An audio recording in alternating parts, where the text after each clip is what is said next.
రైతులో మన ప్రభువును లోకరక్షకుడైన యేసుక్రీస్తు పరిశుద్ధ నామములో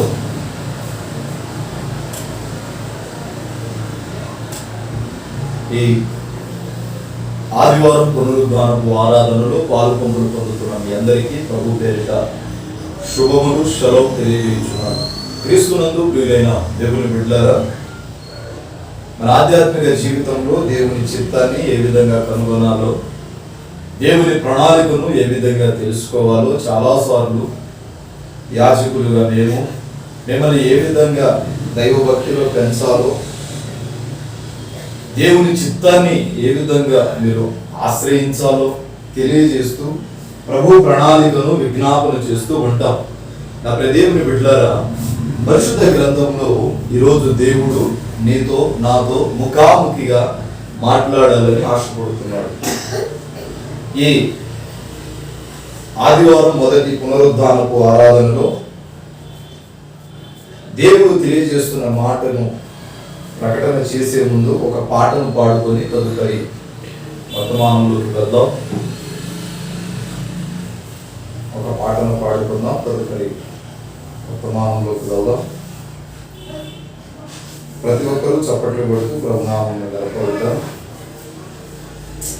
నేను వెళ్ళే మార్గము నా యేసుకే తెలియును, నేను వెళ్ళే మార్గము నా యేసుకే తెలియును. శోధించబడిన మీదట నేను సువర్ణమై మారేదను. శోధించబడిన మీదట నేను సువర్ణమై మారేదను. నేను వెళ్ళే యేసుకే తెలియును, నేను వెళ్ళే మార్గము నా యేసుకే తెలియును. శోధించబడిన మీదట నేను సువర్ణమై మారేదను. హల్లెలూయా హల్లెలూయా హల్లెలూయా ఆమేన్ ఆమేన్. హల్లెలూయా హల్లెలూయా హల్లెలూయా ఆమేన్. కడలేని కడలి తీరము ఎడమాయ కడకు నా బ్రతుకున, కడలేని కడలి తీరము ఎడమాయ కడకు నా బ్రతుకున, గురిలేని తరుణాన వేరువగా నాదరినే నిలిచేవనా ప్రభు. గురిలేని తరుణాన వేరువగా నాదరినే నిలిచేవనా ప్రభు. హల్లెలూయా హల్లెలూయా హల్లెలూయా ఆమేన్ ఆమేన్. హల్లెలూయా హల్లెలూయా హల్లెలూయా ఆమేన్. జలములలో పడినే వెళ్ళిన అవి నా మీద పారవు, జలములలో పడినే వెళ్ళిన అవి నా మీద పారవు. అగ్నిలో నడచిన జ్వాలలో నన్ను కాచజాలవు. అగ్నిలో నేను నడచిన నన్ను కాచజాలను. హల్లెలూయా హల్లెలూయా హల్లెలూయా ఆమేన్ ఆమేన్. హల్లెలూయా హల్లెలూయా హల్లెలూయా ఆమేన్. నేను వెళ్ళమాను నా యేసుకే తెలియను. నేను వెళ్ళే మార్గము నా యేసుకే తెలియను. శోధించబడిన మీదట నేను సువర్ణమై మారెదను. శోధించబడిన మీదట నేను సువర్ణమై మారేదను. హల్లెలూయా హల్లెలూయా హల్లెలూయా ఆమేన్. విశ్వాసనావసాగుచు పయనిల్చు సమయాన నా ప్రభు,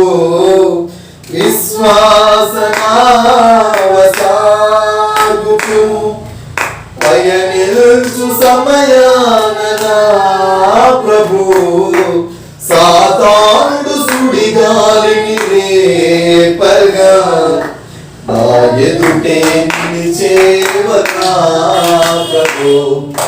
సాతానుడు సుడిగాలిని రేపగా నా ఎదుటే నిలిచేవనా ప్రభు. హల్లెలూయా హల్లెలూయా హల్లెలూయా ఆమేన్. హల్లెలూయా హల్లెలూయా హల్లెలూయా ఆమేన్. Praise the Lord. హల్లెలూయా హల్లెలూయా హల్లెలూయా. హల్లెలూయా. ఇక్కడగా ప్రభునామమును కనపరుద్దాం. హల్లెలూయా. హల్లెలూయా. ఈ పునరుద్ధానపు దినమున ప్రభువుతో కలిసి కొంత సమయమును గడపడానికి దేవాతి దేవుడు చూపిన కృపను బట్టి, ఉన్నతమైన ప్రేమను బట్టి ప్రభువును ఎంతగానో స్తుతిస్తున్నాను, స్మరిస్తున్నాను. ప్రభునందు ప్రియ దేవుని బిడ్డలారా, పరిశుద్ధ గ్రంథంలో ఒక మాటను చదువుకునే ముందు ఒక విషయం మనకు అర్థం కావాలి. ఈరోజు నీకు నిర్మించబడిన నీ సేవకుని, నీకు నిర్మించబడిన నీ కాపరిని, నీకు నిర్మించబడిన నీ నాయకుడిని ఏ విధంగా ప్రేమిస్తున్నావు? ఈరోజు నా అంశం అసలు దైవజనుడు అంటే ఎవరు? దైవజనుడు అంటే ఎవరు? దైవజనుడు ఏమి చేయాలి? దైవజనుడు ఏమి చేస్తే దేవుడు విశ్వాసులకు ఆశీర్వాదాన్ని కలుగజేస్తాడు? మొట్టమొదటిది, దైవజనుడు అంటే ఎవరు? దైవజనుడు ఏమి చేయాలి? ఇది నా అంశం. దైవజనుడు అంటే ఎవరు? నీ బైబిల్ లేదు? డైరీ. దైవజనుడు అంటే ఎవరు? దైవజనుడు ఏమి చేయాలి?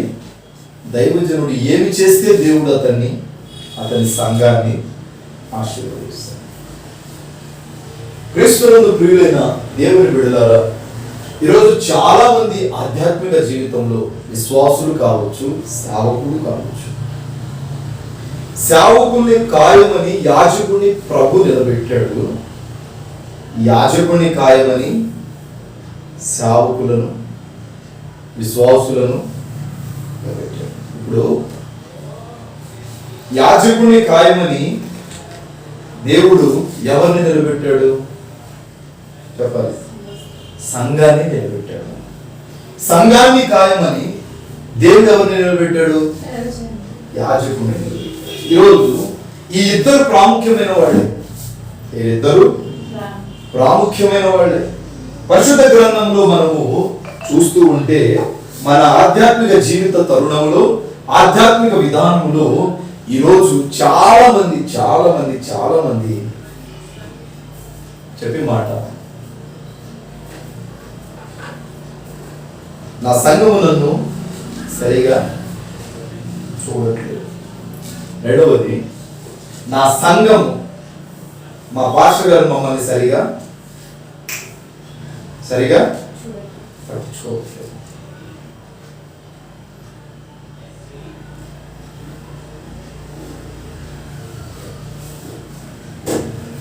మీ మీద నాయకుడిగా ఉన్నవాడు కన్నీటితో పరిచర్య చేస్తే నేను మిమ్మల్ని ఏం చేస్తాను?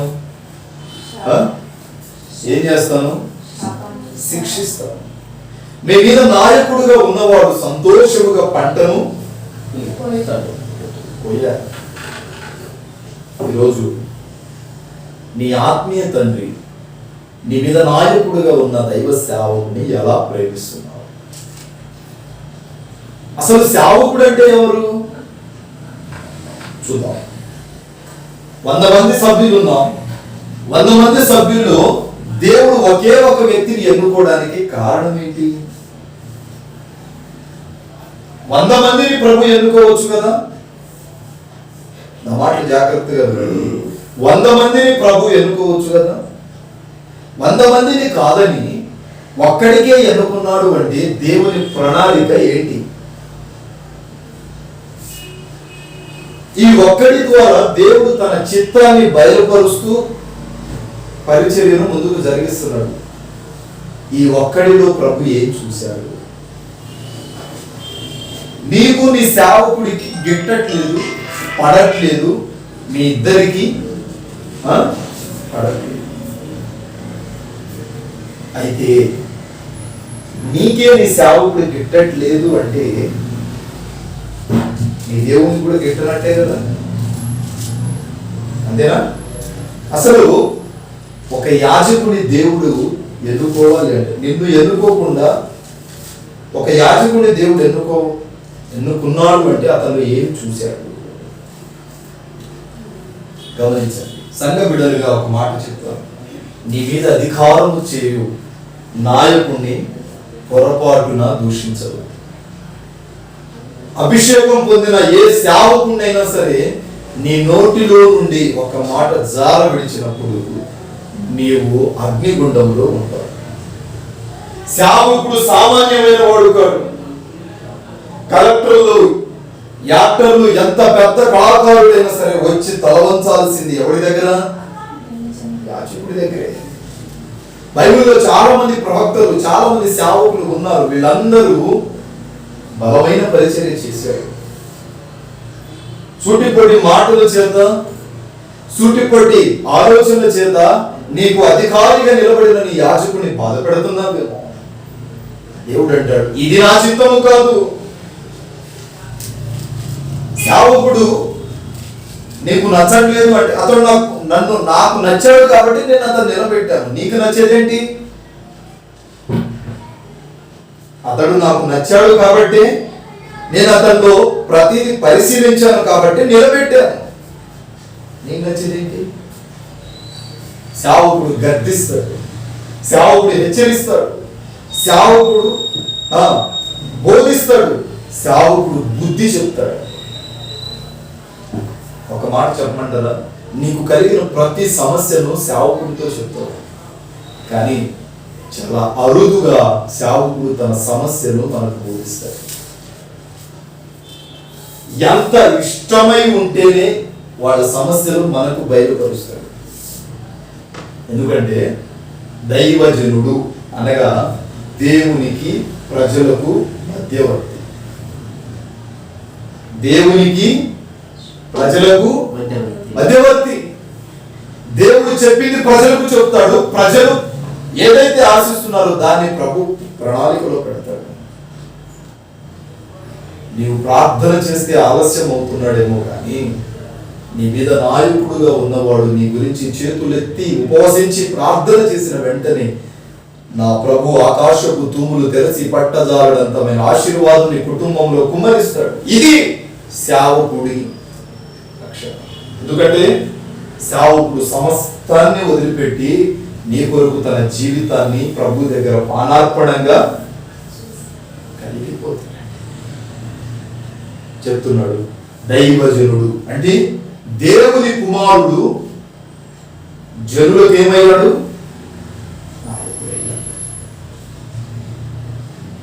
దైవ దేవునికి ప్రజలకు మధ్యవర్తి.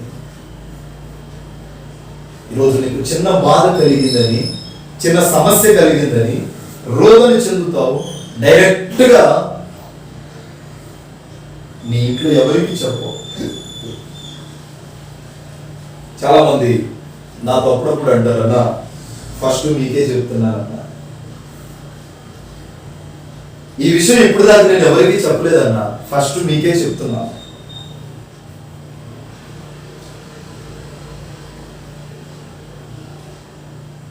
ఎందుకంటే మీరు దేవుని సేవకులు కాబట్టి మా కొరకు ప్రార్థన చేస్తారని నీకే చెప్తున్నానన్న.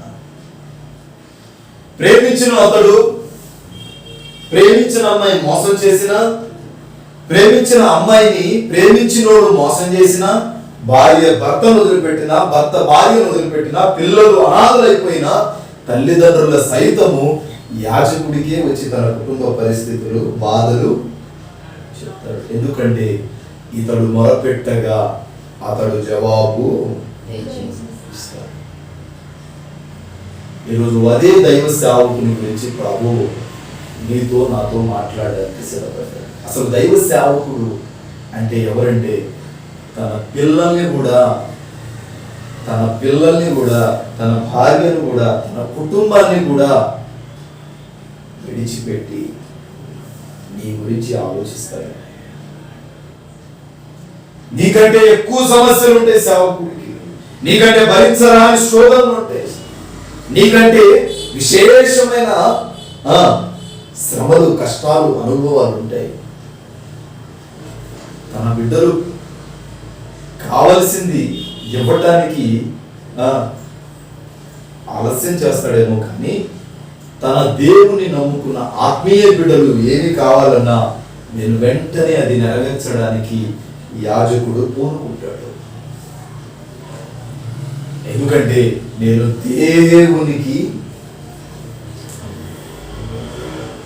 దేవునికి సమర్పింపబడ్డాను, ప్రభువుకు లెక్క చెప్పాను. తన కుటుంబంలో బాధ ఉంచుకొని, తన ఆధ్యాత్మిక జీవితంలో శోధన ఉంచుకొని పైన నవ్వుతూ నటించేవాడే సేవకుడు. ప్రతి ఒక్క సేవకుడిని కదిలించండి, వారి కుటుంబ బాధలు చెబుతూ ఉంటే నీ సమస్యల కంటే వాళ్ళ సమస్యలే. ఒక కుటుంబాన్ని నువ్వు నడిపించడానికి శతకోటి ప్రయత్నాలు చేస్తావు, ఎంతో కృంగిపోతావు.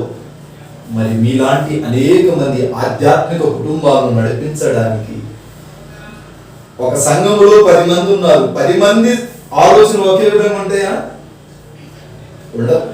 ఒక్కొక్కరిది ఒక్కొక్క ఆలోచన ఉంటుంది. ఆ ఆలోచనకు తగినట్టుగా ఉపదేశం ఇవ్వాలి. అది కేవలం యాజకుడి వల్లనే చెప్తున్నాను. పరిశుద్ధ గ్రంథంలో అసలు సేవకుడు చెప్పిన మాట మేము ఎందుకు వినాలి అని చాలా మంది విశ్వాసులకు ఉంటుంది. సేవకుడు ఏం చేయాలి, యాజకుడు అనేవాడు ఏం చేయాలి, ఏం చేస్తే విశ్వాసుల మీద ఆశీర్వాదమో పరిశుద్ధ గ్రంథంలో చూద్దాం.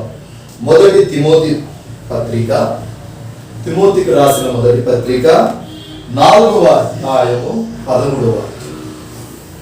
తిమోతికి రాసిన మొదటి పత్రిక 4వ అధ్యాయము 13వ వాక్యం. నేను వచ్చు వరకు చదువుట ఎందును, హెచ్చరించుట ఎందును, బోధించుట ఎందును జాగ్రత్తగా ఉండుము. చెప్తున్నాడు. పై వచనాలు చదవండి ఒకసారి. నీ యవ్వనమును బట్టి ఎవడును నిన్ను తృణీకరింపనీయకుము, కానీ మాటలోను ప్రేమలోను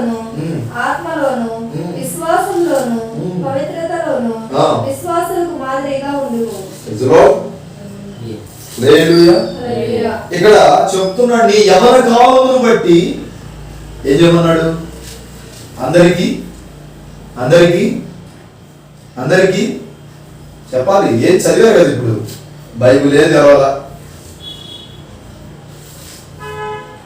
రెండవ రాకడలో ప్రభు మనకు కఠోరమైన తీర్పిస్తాడు.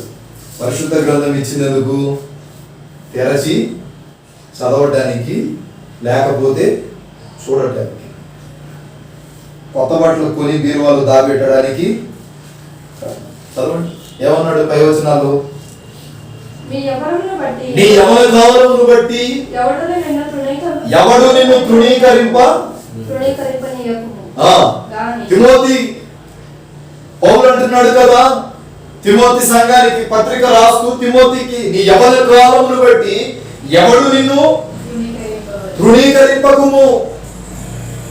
తర్వాత నీ మాటలోను, నీ ప్రవర్తనలోను, నీ ప్రేమలోను, ఆత్మలోను, విశ్వాసమందు, పవిత్రత యందును విశ్వాసికి నీవు మాదిరిగా.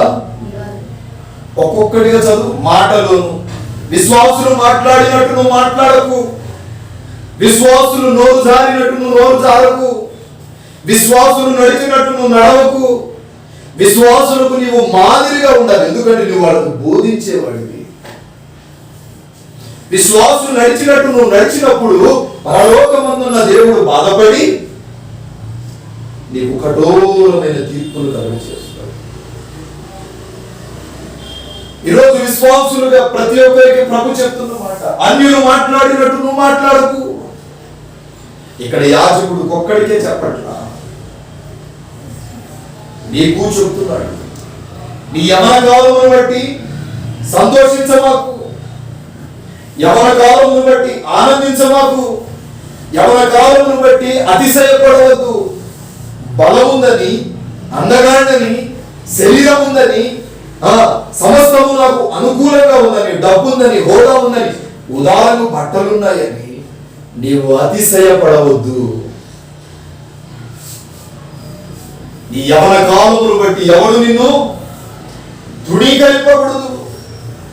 అయ్యో వీడు ఇలాంటి వాడా, వీడు అలాంటి వాడా అని ఎవడు నీ యవన కాలమును బట్టి నీ గురించి తప్పుడు సాక్ష్యము ఇవ్వకూడదు. ఎందుకంటే నీ యవన కాలమును బట్టి, నీ యవనేచ్ఛలను బట్టి నీవు ప్రభువు దగ్గర పానార్పణంగా కరిగిపోవాలి. చెప్తున్నాడు, నీ మాటలోను జాగ్రత్తగా ఉండు. తిమోతి, నీ మాటలో జాగ్రత్తగా ఉండు. తర్వాత నీవు ప్రవర్తించే తీరు జాగ్రత్త. ఎలా పడితే అలా, ఎక్కడ పడితే అక్కడ నోరు జారేకు, ఎలా పడితే అలా ప్రవర్తించమాకు. నీవు చేయు పని అంతయు జాగ్రత్తగా చేయము. నీ ప్రవర్తన విషయంలో నీవు జాగ్రత్త పడు. తర్వాత ప్రేమ. నీవు ప్రేమలో జాగ్రత్త. అందరిని ఒకే ప్రేమతో ప్రేమించు. విశ్వాసులకు ప్రభు చెప్తున్నాడు, నా బిడ్డలారా, నీవు నడుచుకునే ప్రవర్తన జాగ్రత్త. యెషయా గ్రంథంలో అంటాడు, నీ ప్రవర్తనను బట్టి నేను నిన్ను స్వస్థపరుస్తాను, నేను నిన్ను విడిపిస్తాను, నేను నిన్ను నడిపిస్తాను, నేను నిన్ను కార్యములకు సిద్ధపరుస్తాను, నేను నీ జీవితాన్ని పునాది వలె, పట్టణము వలె నేను నిలబెడతాను. అడగటము కాదు, నీ ప్రవర్తన జాగ్రత్త. నీ ప్రవర్తనను బట్టి నీకున్న సమస్త రోగములన్నిటినీ నేను స్వస్థపరుస్తాను. చెప్తున్నాడు మరలా, నీ ప్రవర్తనను బట్టి జాగ్రత్తగా ఉంది. ఎలా పడితే అలా మనం ప్రకటించేస్తాం, ఎలా పడితే అలా మాట్లాడేస్తాం, చిన్న పెద్ద గౌరవం లేకుండా ఉంటాం, ఎలా పడితే అలా నడిచిపోతాం. కానీ బైబిల్ చెప్తుంది, నీవు ఎలాంటి వాడివైనా సరే నా సన్నిధికి వచ్చినప్పుడు జాగ్రత్త. నన్ను నమ్మినప్పుడు నా సన్నిధిలో నిందారహితునిగా మారాలి. ఈరోజు నీ ప్రవర్తన ఎలా ఉంది? చాలా మంది ప్రవర్తించే తీరు అనేది చాలా వెరైటీగా ఉంది. కానీ బైబిల్ చెప్తుంది, తిమోతితో పౌలు అంటాడు, నీ ప్రవర్తన జాగ్రత్త, నువ్వు మాట్లాడే మాట జాగ్రత్త. అదే తిమోతి సంఘానికి అంటున్నాడు, మీ ప్రవర్తన జాగ్రత్త.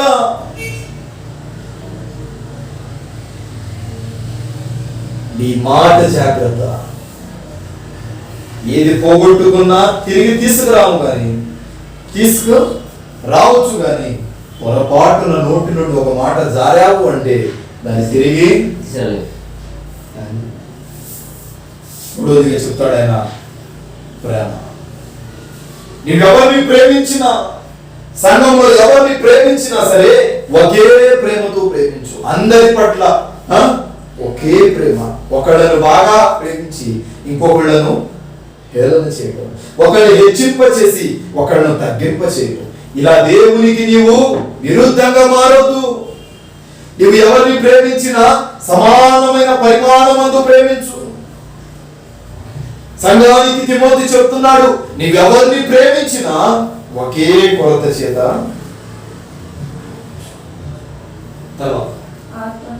ఆత్మతోను విశ్వాసములోను పవిత్రత కలిగినడు.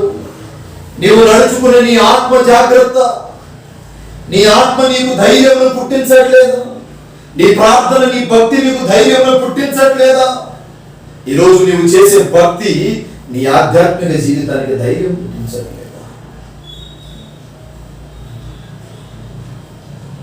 నా జీవితంలో కార్యము జరగట్లా, నా జీవితంలో దేవుడు మేలు చేయట్లేదు, నా జీవితంలో ప్రభు ఉద్దేశించిన కార్యాలు నెరవేర్చబడట్లేదని బాధపడుతున్నామేమో. ప్రభు అంటున్నాడు, నీ ఆత్మ నాకు వేరుగా ఉంది, నీ ఆత్మ నాకు దూరముగా వెళ్తుంది. ఎందుకంటే నీ ప్రవర్తన విషయం నీ జాగ్రత్త పడిన నాడు నీ మాటలోను, చూపులోను, విశ్వాసములోను నీవు జాగ్రత్తగా చెప్తున్నాడు. నీవు విశ్వసించే నీ విశ్వాసములోను ఏమై ఉండాలంట? జాగ్రత్త. తర్వాత విశ్వాసులకు సంఘానికి చెప్తుంది. తిమోతికి పౌలు అంటున్నాడు, నీవు మాట్లాడే మాట గాని, నీవు చూపే ప్రవర్తన గాని, నీవు పంచే ప్రేమ గాని, నీ ఆత్మ గాని, ఇంకా నీ విశ్వాసము గాని, నీ పరిశుద్ధత, పవిత్రత గాని విశ్వాసులకు మాదిరిగా. అదే తిమోతి సంఘానికి చెప్తున్నాడు.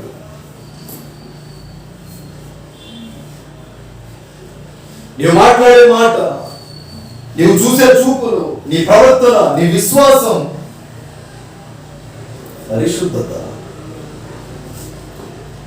నీవు లోకానికి మాదిరిగా జీవించాలి. చూద్దామా? పరిశుద్ధ గ్రంథములో యాజకుడు అదే కింద వచ్చిన 1 తిమోతి 4:13 నేను వచ్చు వరకు మీరు చదువుట ఎందును, హెచ్చరించుట ఎందును, బోధించుట ఎందును జాగ్రత్తగా ఉండు. అంటే యాజకుడు ఏం చేయాలి? బోధించాలి, బుద్ధి చెప్పాలి. బుద్ధి చెప్పవలసిన యాజకుడు బుద్ధి చెప్పకపోతే విశ్వాసుల పరిస్థితి ఏంటి? యాజకుడు బుద్ధి చెప్పినప్పుడు వినవలసిన విశ్వాసులు వినకుండా వారి జీవితాన్ని మార్పులకు తీసుకొని పోతే, దేవునికి విధేయత చూపించవలసిన భక్తుడు దేవునికి విధేయత చూపనందున అతని మీద తెగులు కుమ్మరించాడు. ఏంటి? 4th డే స్టార్ట్ అయిందా? త్వరలో 4th డే. ఇలా 10,000 వస్తాయి. కరోనా కన్నీరు విడుచుచు రోదన చేస్తూ నా యుద్ధకు రండి. 7 పుస్తకంలో ఉంటుంది, చాలా స్పష్టంగా రాస్తాడు. ఈ తెగులు మీ దగ్గర కూర్చును అన్నా. వచ్చిందా? రెండవది డెల్టా, 3 ఓమిక్రాన్, 4 త్వరలో రాబోతుంది. ఇలా ప్రతి దానికి బైబిల్ పరిచయం అవుతుంది. చెప్తున్నాడు, దేవునికి విధేయత చూపించవలసిన వాడు విధేయత చూపకపోతే ఏమైందంట? దేవునికి విధేయత చూపించవలసిన యోన విధేయత చూపనందున దేని కడుపులో ఉన్నాడు? తిమింగలము. అదే దేవునికి విధేయత చూపుట ప్రారంభించి ఉంటే, నెనేవికి వెళ్ళి ఉంటే ముందు తను తినేవాడు. ఎక్కడికి వెళ్ళాడు మహానుభావుడు? ఈరోజు యాజకుడు నీకు బుద్ధి చెప్తున్నాడేమో, యాజకుడు నీకు బోధ చేస్తున్నాడేమో. ఆ బోధ యందు నీవు చాలా జాగ్రత్తగా ఉండాలి. చెప్పబడిన బోధను జాగ్రత్తగా బైబిల్ చెప్తుంది. తర్వాత బుద్ధి చెప్పాలి. యాజకుడు ఏం చేయాలి? బుద్ధి చెప్పాలి, గద్దించాలి.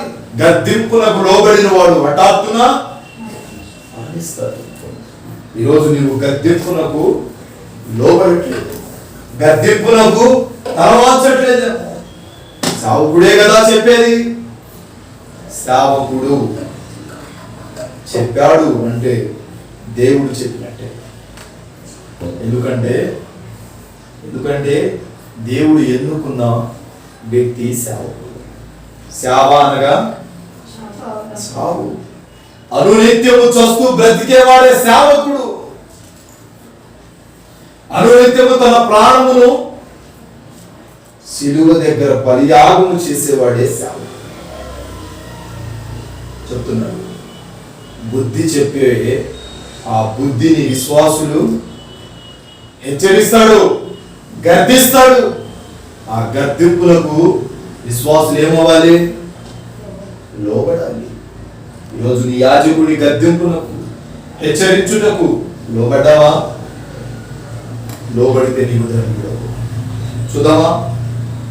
2వ తిమోతి పత్రిక 3వ అధ్యాయం 16వ వాక్యం.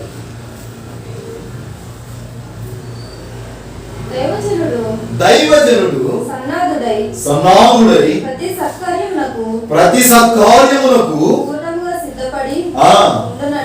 ఉండునట్లు ప్రతి లేఖనము దైవ ప్రేరేపణ వలనే ఉపదేశించుటకును, ఖండించుటకును, తప్పు దిద్దుటకును, నీతి యందు శిక్ష చేయుటకును ప్రయోజనకరమై ఉన్నది. ఇక్కడ చెప్తున్నాడు మొట్టమొదటి సేవకుడా, నీవు బోధించేదే గాని, నీవు చెప్పేది గాని, నీవు హెచ్చరించేది గాని, నీవు గద్దించేది గాని అది దేవుని వాక్యములకు సరిపోలే ఉండాలి. రెండవది, అది దైవ ప్రేరేపణ కలిగి ఉండాలి. నీ ఇష్టానుసారంగా గద్దించమాకు, బైబిల్లో లేనిది గద్దించమాకు, బైబిల్లో లేనిది హెచ్చరించమాకు, బైబిల్లో దైవ ప్రేరేపణ లేనిది నీవు చేయమాకు. విశ్వాసులకి చెప్తున్నాడు. సంగమా, యాజకుడు నిన్ను గద్దిస్తున్నాడంటే, యాజకుడు నిన్ను బుద్ధి చెప్తున్నాడంటే, యాజకుడు నిన్ను ఖండిస్తున్నాడు అంటే, యాజకుడు నిన్ను హెచ్చిస్తున్నాడంటే, యాజకుడు నిన్ను హెచ్చరిస్తున్నాడు అంటే అది దేవుని ప్రేరేపణ ద్వారానే హెచ్చరిస్తాడు. యాజకునిలో నుండి దేవుడు నిన్ను హెచ్చరిస్తున్నాడు. నువ్వు చేసేది తప్పు, నువ్వు చేసేది మంచిది కాదు అన్నప్పుడు వెంటనే నువ్వు అక్కడ ఆగాలి. ఎందుకు చెప్పాడు?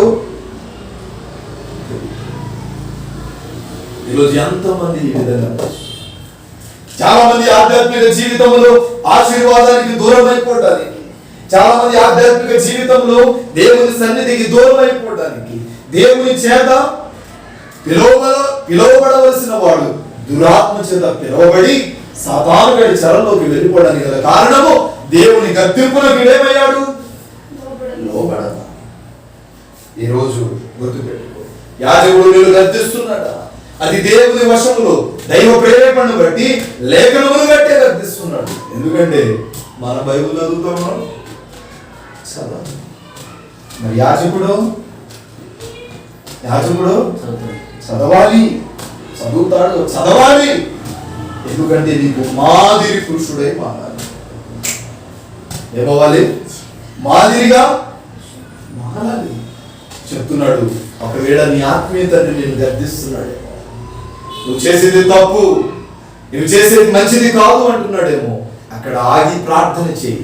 అది నీ జీవితానికి ఆశీర్వాదకరంగా మారుతుంది. ఎందుకంటే గర్దింపునకు లోబడని వాడు హత్తును మరణిస్తాడు. వేరే ఆప్షన్ ఏమిటి?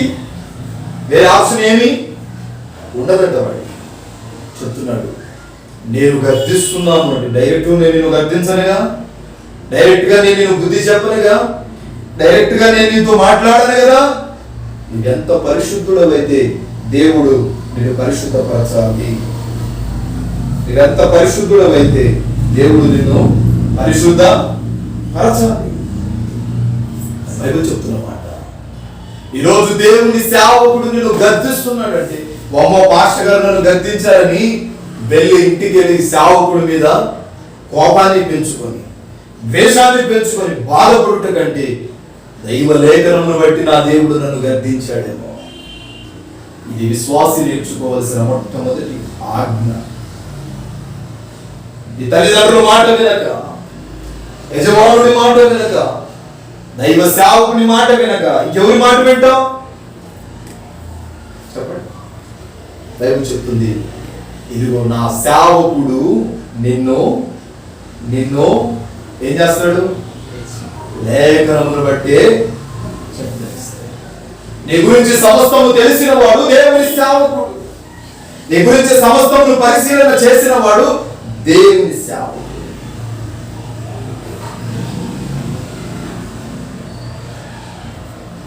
గత 4 సంవత్సరాల క్రితం ఒక మందిరానికి ప్రారంభోత్సవానికి నేను వెళ్ళాను. ప్రారంభోత్సవం చేశాను. ఆ తదుపరి కొన్ని దినాల తర్వాత 3 సంవత్సరాల క్రితం ఆ మందిరానికి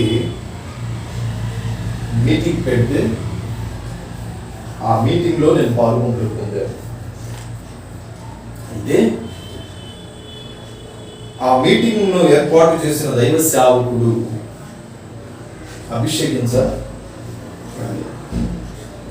అతన్ని అభిషేకించడానికి వేరే ప్రాంతం నుండి ఒక సేవకుడు వచ్చాడు. ఆ సేవకుడు ప్రవర్తించే తీరు చాలా వెరైటీగా ఉంది.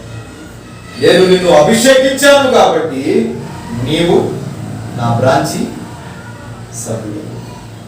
నేను నిన్ను దేవుని వాక్యాన్ని, ఇతను బాప్తీసం పొందింది, మారు మనసు చెందింది వేరే చోట. ఈయన సభ పెట్టుకుంటే ఆయన పిలిచాడు, ఆయన వచ్చాడు, వాక్యం చెప్పాలి.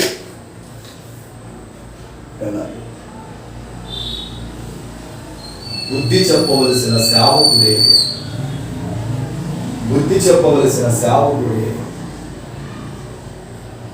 నష్టాన్ని కోరుకోవాలి. నా దేవుని బిడ్డలారా, ఏ సేవకుడు అయినా సరే, నీవు ఎవడైనా సరే, ఎంత పెద్దటి వాడువైనా సరే, ఎవరివైనా సరే, ప్రభు పిలిచాడు, పిలుపుకు లోబడ్డావు. నీవు నీ బ్యాంక్ బ్యాలెన్స్లు,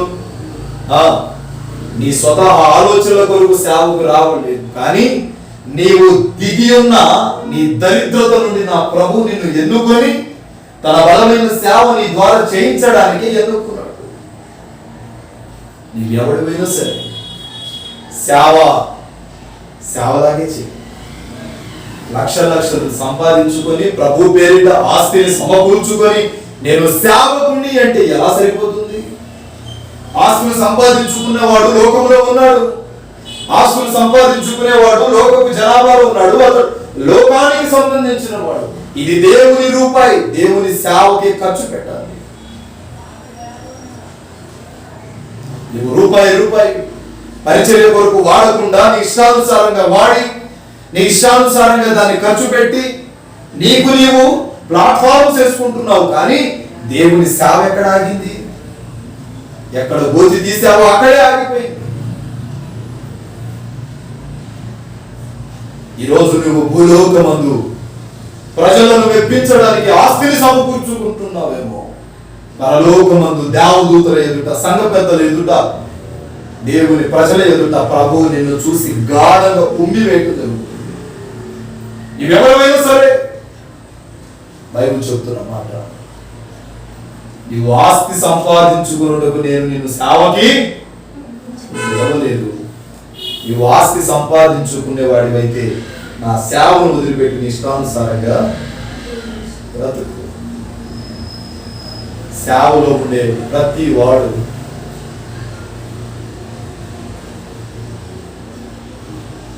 నీ కుటుంబ పోషకుదల ప్రభువుని అడిగి తినాలి.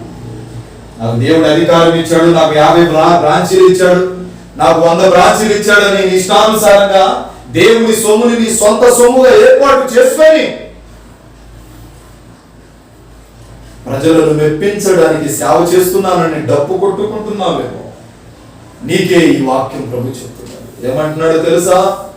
నువ్వు హెచ్చరించే విధానము, గద్దించే విధానము, బుద్ధి చెప్పే విధానము జాగ్రత్తగా ఉంచుకో. నా సన్నిధికి వచ్చి నా మాట చెప్పి, నా పేరు చెప్పి, నన్ను వాడుకొని, నా పేరు వాడుకొని ఆస్తిని దొంగదారిలో పోగు చేసుకుంటున్నావు.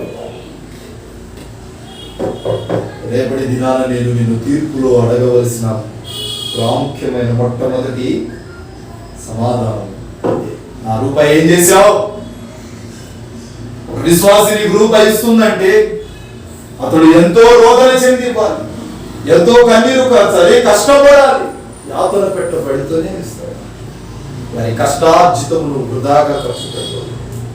మా ఆత్మీయ తండ్రి ఎప్పుడు చెప్పేవాడు, నీకు వస్తున్న ప్రతి రూపాయి ప్రజల సొమ్ము, దేవుని సొమ్ము, దేవుని గణిస్తున్నారు. ఇష్టానుసారంగా వాడమాకండి, వృధాగా వాడమాకండి. వాడినచు వారి పక్షమున మీరు ప్రభు దగ్గర తీర్పులో నిలబడాలి. చెప్పేవాడు నీకెంత అవసరమో అంతే తీసుకొని మిగిలినది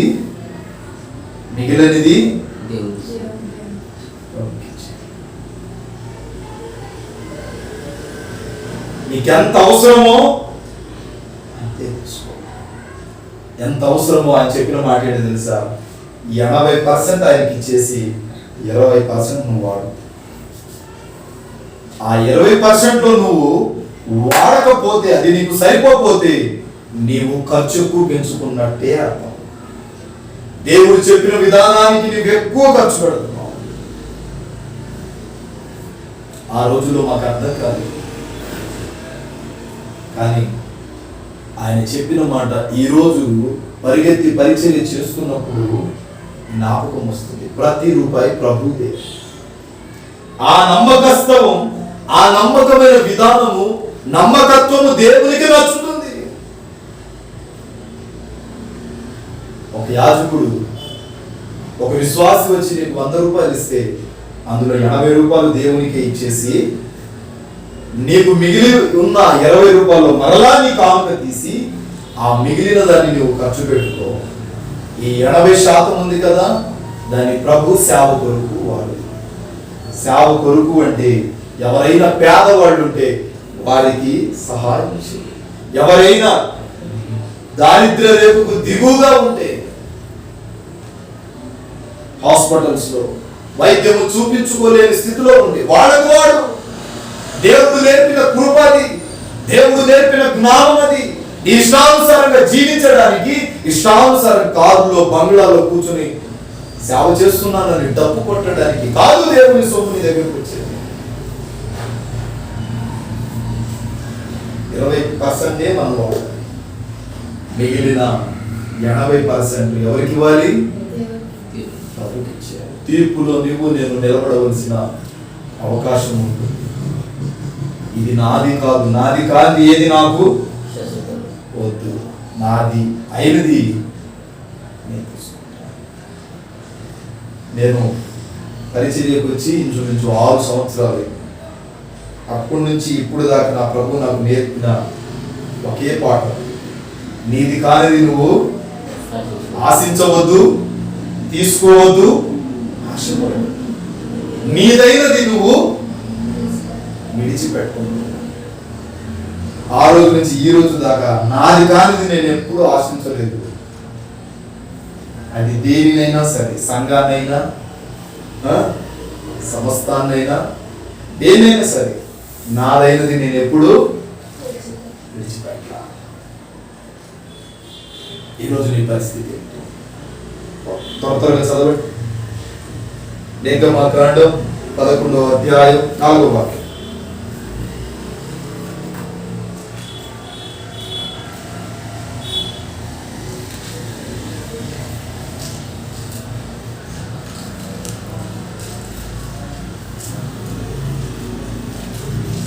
నిర్గమకాండం 11:4లో మోషే ఫరోతో ఇట్లా నేను యెహోవా సెలవిచ్చినదేమనగా మధ్యరాత్రి నేను ఐగుప్తు దేశంలోనికి బయలు వెళ్ళేదను. ఒక నిమిషం, ఇక్కడ మోషే ఫరోతో అంటున్నాడు, మధ్యరాత్రి వేళ నేను బయలుదేరి ఎక్కడికి? ఐగుప్తులోనికి వెళ్తాను. అయితే మోషే ఫరోతో ఏమంటున్నాడు? అది సానుకూలంగా చెప్పే మాట, సానుకూలంగా చెప్తున్నాడు. అక్కడ హెచ్చరిస్తున్నాడు, ఫరో రాజా, మధ్యరాత్రి వేళ నేను బయలుదేరి ఐగుప్తు దేశంలోనికి వెళ్తాను. ఏం చేసుకుంటావో చేసుకో, నా ప్రభు నాకు సెలవిచ్చాడు. ఏం చేశాడు? సెలవిచ్చాడు, నాకు సమాధానం ఇచ్చాడు, వెళ్ళమన్నాడు. మధ్యరాత్రి వేళ నేను బయలుదేరి ప్రారంభమై వెళ్తున్నాను. ఏం చేసుకుంటావు చూసుకో. చదువు. అప్పుడు సింహాసనం మీద కూర్చున్న ఫరో చెప్తున్నాడు, మొదలుకొని తిరగలి విసురుకు దాసి పిల్ల వరకు ఐగుప్తు దేశమందలి పిల్లలందరూ చచ్చెదరు. Praise the Lord. ఫరో చెప్తున్నాడు, నీవు గాని నన్ను హెచ్చరించి నన్ను కాదని నువ్వు ఐగుప్తులోనికి మధ్యరాత్రి వేళలో వెళితే ఆ ఐగుప్తులో ప్రారంభము తొలి పిల్ల మొదలుకొని తిరుగలి విసురు దాల్చి తొలి పిల్ల వరకు, మన భాషలో చెప్పుకుందాం, చిన్న పిల్లలు మొదలుకొని వృద్ధాప్యమందు ప్రతి ఒక్కరిని చస్తారు. మోషే, ఒకవేళ నువ్వు వెళ్ళాలని అనుకుంటున్నావేమో, వాళ్ళందరూ ఏమవుతారు?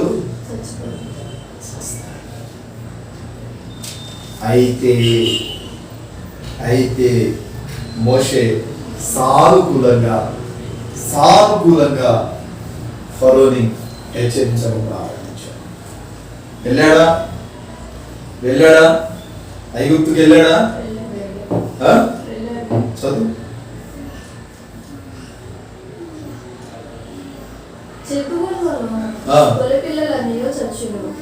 అప్పుడు ఐగుప్తు దేశం అంతటా మహాఘోష. ఇక్కడ మోషే ఏం చేస్తున్నాడు అంటే ఫరోను హెచ్చరిస్తున్నాడు. నేను వెళ్తాను. ప్రయోజనాలు అంటాడు, నేను యెహోవా సెలవిచ్చాను కాబట్టి, నేను సర్వశక్తి కలిగిన దేవుని సేవకుని కాబట్టి నేను వెళ్తాను. ఈరోజు ఒకవేళ యాజకుడు నేను గద్దిస్తే వినుట వలన ఏం కలుగుతుంది? విశ్వాసము వలన జ్ఞానము కలుగుతుంది. జ్ఞానము వలన నువ్వు కాదన్న నీ ఇంటికి రక్షణ వస్తుంది. ఒక్కసారి యాజకుడు ఎదురు గద్దించావనుకో, ఎదురు చెప్పావనుకో, నీకు నీవే ఎప్పుడైనా గుర్తుపెట్టు, అభిషేకించబడిన ఏ సేవకుని మీరు పొరపాటున దూషించకూడదు. ఎందుకంటే వారికి రెండింతల తీర్పు ఉంటుంది. భయంకరమైన ఘోష. అతడు దేవుని సేవకుడు, ఏమి జరిగిననో నా ప్రభువే చూసుకుంటాడు. చెప్పడానికి నువ్వెవరు, నేనెవరిని బైబిల్ చెప్తుంది. ఈరోజు దైవజనుడు ఏం చేశాడు? ఫరోని ఏం చేశాడు? హెచ్చరించాడు. ఏం చేశాడు? హెచ్చరించాడు. చూద్దాం. మొదటి సమూయేలు పుస్తకం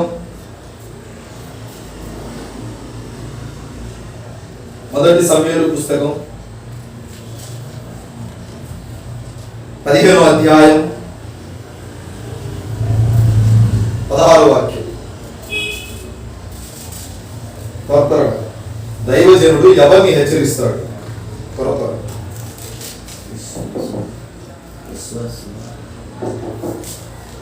సమూయేలు మొదటి పుస్తకం 15:16. సమూయేలు, నీవు మాట్లాడ పని లేదు, నీవు మాట్లాడాల్సిన అవసరం లేదు.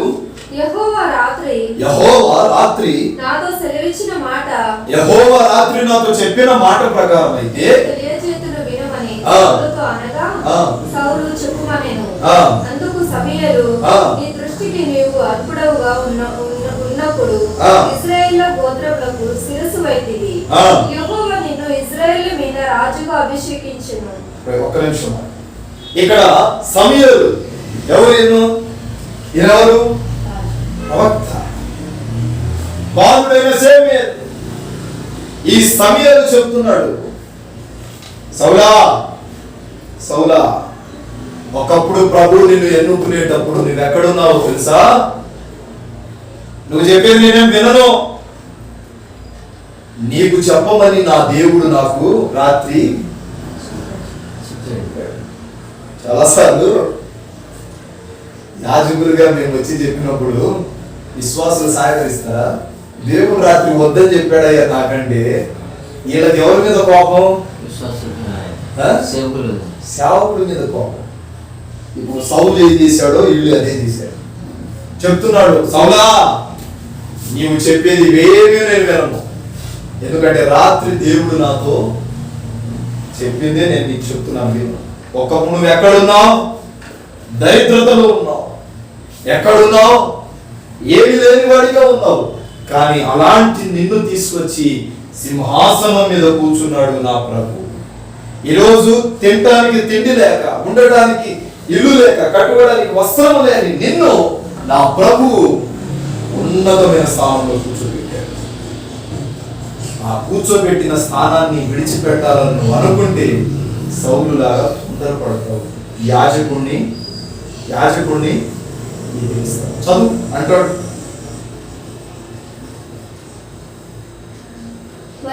మరియు యెహోవా నిన్ను సాగనంపి నీవు పోయి పాపాత్ములైన అమలేకీయులను నిర్మూలం చేయుము. Praise lord. వారు లయమగు వరకు వారితో యుద్ధం చేయమని సెలవీయగా, ప్రైజ్ లార్డ్. ఏమన్నాడు? పాపాత్ములైన అమానీయులతో యుద్ధము చేయము, వాళ్ళను నిర్మూలము చేయి. దేవునికి ఏమి చెప్పాడు అది చేయకుండా నీ ఇష్టానుసారంగా నువ్వు చేస్తున్నావు, దేవునికి కోపాగ్నికి. సౌలా, ఒకప్పుడు నీ స్థితి ఏంటో గుర్తు. ఈరోజు సంఘానికి నా ప్రభు చెప్తున్న మాట, ఒకప్పుడు నీ పరిస్థితి ఏంటో గుర్తు పెట్టుకో. ఒకప్పుడు నువ్వు ఎక్కడున్నావు? ఎక్కడ ఉన్న దేవుడు, ఎక్కడ ఉన్న నిన్ను దేవుడు ఎక్కడికి తీసుకొచ్చాడు, ఎక్కడికి నిలబెట్టాడు, ఎక్కడ నిన్ను నిలబెట్టి వాడుకుంటున్నాడు. జ్ఞాపకం ఉంచుకున్నా ప్రియ దేవుడుగా.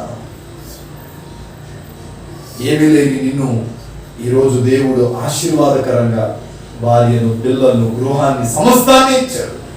నీకంటే ఆశ్చర్యవంతుడు, ఐశ్వర్యవంతుడు లేడండి. కింద వచనాలు నా మాట ముగించడానికి వస్తున్నాను.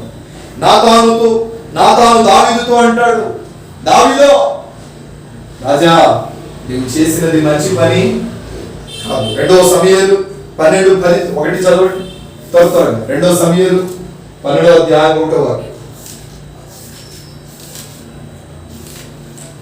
2వ సమూయేలు 12:1. కావున యెహోవా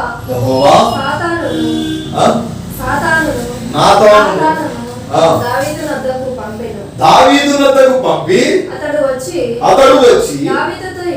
దావీదుతో ఇట్లా నేను ఒకానొక పట్టణమందు ఇద్దరు మనుషులుండిరి. ఒకడు ఐశ్వర్యవంతుడు, ఒకడు దరిద్రుడు. ఐశ్వర్యవంతుడికి విస్తారమైన ధనము, గొర్రెలు ఉన్నప్పటికీ అయితే ఆ దరిద్రునికి తాను కొనుక్కొనిన ఒక చిన్న ఆడు గొర్రె ఏమీ దక్కపోయాను.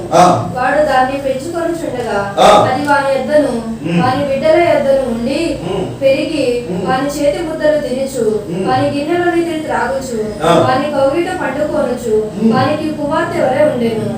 అట్లుండగా మార్గస్థుడొకడు ఐశ్వర్యవంతుని యొద్దకు వచ్చెను.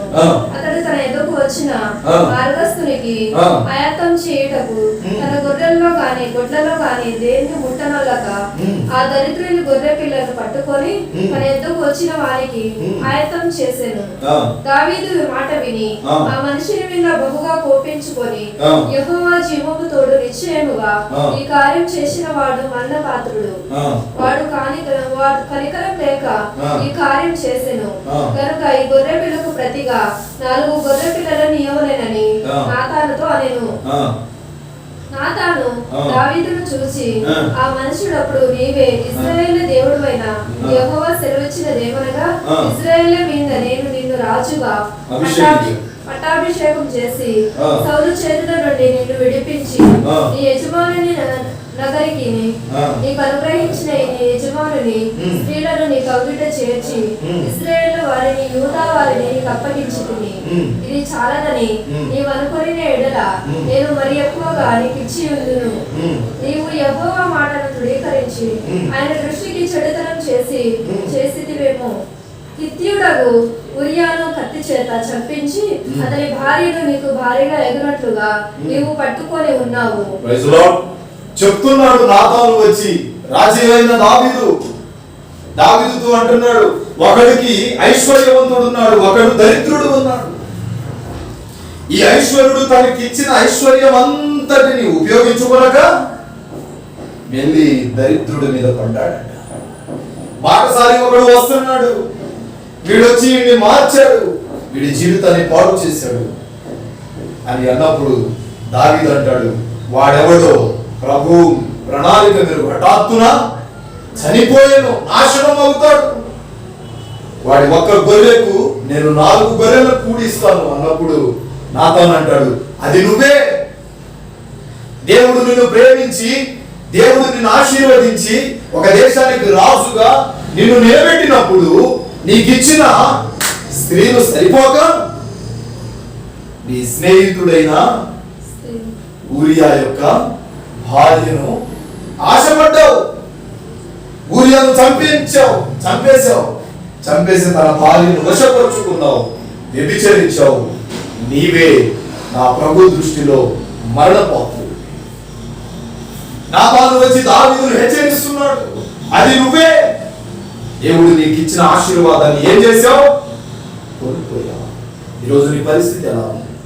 ఎవరి కుండలో నీళ్లు వాళ్లే తాగాలని నేను ప్రతిసారి అంటూ ఉంటాను.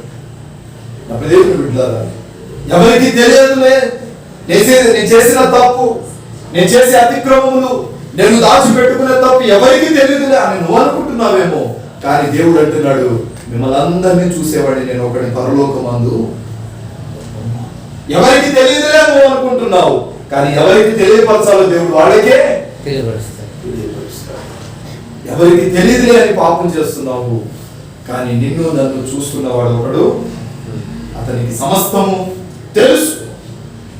ఈరోజు ఇంటి మీద నీ కన్ను పడింది అంటే రేపటి దినాన నీ కంటిన్యూ నీ ఇంటి మీద పరాయి కూడా కన్ను పడుతుంది. పరాయి స్త్రీని ఆశపడ్డావేమో, ఈరోజు నీ సమయం, రేపటి దినాన అతని సమయం. నీ స్నేహితుడి కుటుంబాన్ని పాడు చేయాలని ప్రతి విధముగా పన్నాగం పొందుతున్నావేమో, రేపటి దినాన నీ కుటుంబం పాడు చేయడానికి ఎవడో ఒకడు లేవగా ముందుగానే నాతానుతో దేవుడు మాట్లాడాడు. దావీదు పాపం చేశాడు, దావీదు కప్పుపుచ్చుకుంటున్నాడు. అయితే దావీదు నిన్ను వెళ్ళి హెచ్చరించమన్నప్పుడు నాతాను వచ్చి దావీదుని హెచ్చరిస్తున్నాడు, నీవు చేసిన పాపము తెలియదు అనుకుంటున్నావా? తప్పిపుచ్చుకుంటున్నావా? జీవము కలిగిన దేవుడు నన్ను పంపించాడు. ఈరోజు నీవు నేను చేసే పాపం నీకు నాకు తెలియదు అనుకుంటున్నాను, ఎవరికి తెలియదని సంబరపడిపోతున్నావేమో. దేవునికి సమస్తము తెలుసు. ఎప్పుడు ఎవరు ఎలా ప్రయోగించాలో అప్పుడు ఆ బ్రహ్మాస్త్రాన్ని ఉపయోగిస్తారు. చెప్తున్న మాట లూకా సువార్త 3:19లో, లూకా సువార్త 3:19లో బాప్తిసం ఇచ్చి యోహాను హేరోదు రాజును హెచ్చరిస్తాడు. ఏమని తెలుసా? నువ్వు యూదు జాతి గురించి మాట్లాడుతున్నావా అన్న వారిని వశపరుచుకొని నీ జీవితాన్ని నట్టాట ఉంచుకొని నీవు పాపము చేస్తూ నీవు దేవుని గురించి మాట్లాడుతున్నావా? పాపాత్ముడా, సర్ప సంతానమా? హేరోదును గద్దించాడు బాప్తిసం ఇచ్చి యోహాను. ఈరోజు నీవు ఒకవేళ తప్పుడు అడుగులో వెళ్తున్నావేమో, ఒకవేళ దారి తప్పి త్రోవ తప్పి గొర్రె వేరే వాళ్ళ పొలంలో వెళ్ళి మేసేటట్టు నీవు కూడా త్రోవ తప్పి లోకములో పడిపోయి నిష్టానుసారంగా బ్రతుకుతున్నావేమో. నీకే ప్రభు చెప్తున్నాడు, జాగ్రత్త, నిన్ను నేను పరిశీలన చేస్తున్నాను. దేవుడు ఒకవేళ పరిశీలన చేసి యాజకుని నోట నుండి నిన్ను హెచ్చరిస్తున్నాడేమో. ఆ హెచ్చరింపులకు నువ్వు లోబడిన దినమున నీకంటే ఐశ్వర్యవంతుడు, ధనవంతుడు లేడు. దేవుడి మాటలు మీ వినికిడిలో ఉంచును గాక. మోకరించండి, ప్రార్థన చేద్దాం. మొదటి ఆరాధనను ప్రభు తన సముఖమందు జయకరంగా జరిగించినందుకు ప్రార్థన చేద్దాం. ప్రేమ స్వరూపి దయగలిగిన మా తండ్రి, పరిశుద్ధ నామానికి స్తోత్రాలు. ఈ దినమున మొదటి ఆరాధన ప్రభు గుంటూరు పట్టణం నందు జరిగించిన విధానం బట్టి స్తోత్రాలు చెల్లిస్తున్నాం. దీవించండి, ఆశీర్వదించండి, బలపరచండి. మేలులతో, మహిమతో, కృపతో, ఆత్మతో, దీవెనతో, పరిశుద్ధాత్మ చేత నింపమని ప్రార్థన చేస్తున్నాం. రాజానికి స్తోత్రాలు ప్రభువా, నాదానికి స్తోత్రం, మీకు వందనాలు చెల్లిస్తున్నాం. కార్యం మీరు జరిగించండి దేవా, కార్యం మీరు జరిగించండి ప్రభువా, కార్యం మీరు జరిగించండి ప్రభువా. ఒకవేళ ఈనాడు మేము యాజకుని సరిగా ప్రేమించట్లేదేమో, యాజకుని చేత సరిగా ప్రేమింపబడట్లేదేమో, మమ్మల్ని జ్ఞాపకం అయ్యా. ప్రతిదానికి శిక్ష ఉంటుంది. నా ఇంటికి, నీ ఇంటికి వచ్చిన నా కుమారుడిని ఎలా చూస్తున్నావు?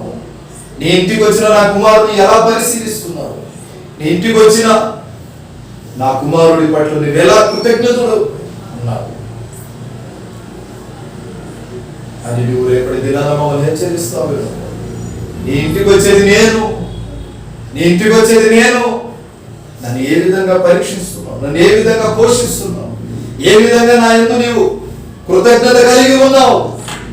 ఏ విధంగా నేను నా పట్ల నీ ప్రేమను ప్రకటించబోతున్నావు? ఒకవేళ రేపటి దినాన మీరు మమ్మల్ని ప్రశ్నిస్తారేమో.